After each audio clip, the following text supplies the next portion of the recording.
Jadi gini, aku pengen cerita nih tentang ceramah Ustaz Quraisy Shihab yang kemarin aku denger.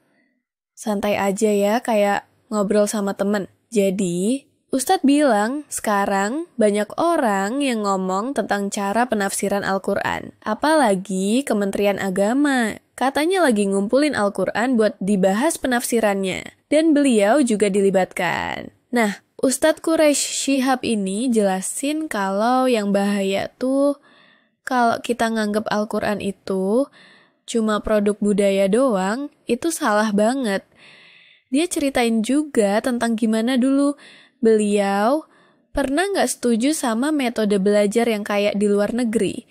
Kayak sistem SKS yang asumsinya mahasiswa belajar mandiri. Karena di perpustakaan banyak bahan, tapi di Indonesia mental mahasiswa nggak siap tuh buat belajar sendiri. Jadi beliau nggak setuju. Tapi Ustadz juga bilang gini, kalau memang ada kebenaran dari mana aja, kita harus terbuka nerima. Tapi jangan sampai ngawur ikut hawa nafsu. Terus beliau ngasih tahu tentang hermeneutika yang asal katanya dari Yunani. Tapi ada juga yang bilang itu Nabi Idris yang pandai ngajarin orang dulu. Terus hermeneutika itu intinya penafsiran kitab suci, kalau secara lisan atau juga aktivitas dan sebagainya. Ustaz ngasih contoh, konflik yang pernah terjadi di Barat waktu krisis kepercayaan pada Injil, orang-orang Kristen dulu nggak mau maknai teksnya selain secara harfiah, kayak masalah tangan Tuhan misalnya.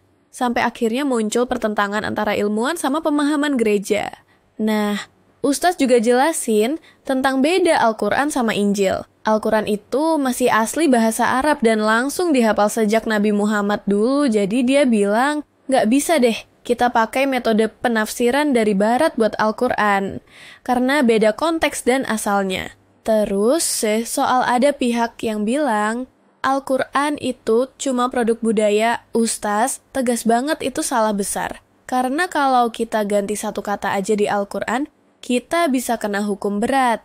Beliau juga ngejelasin soal bahasa Al-Quran yang memang dibuat supaya kita bisa paham. Bahasa Arab yang masih hidup dan relate. Dan terakhir, beliau juga ingetin kita harus hati-hati banget sama yang suka ngotot bilang Al-Quran itu cuma produk budaya dan mesti diubah-ubah. Karena itu bisa ngerusak iman dan bangsa kita. Intinya pesan Ustaz Quraisy Shihab itu, kita harus jaga Al-Quran, pahami dengan benar tanpa ikut-ikutan hawa nafsu atau metode yang gak pas, dan tetap membuka diri kalau ada kebenaran dari mana aja. Tapi gak asal ikut tanpa dalil. Assalamualaikum warahmatullahi wabarakatuh. Jangan lupa tonton video bedah ceramah yang lain.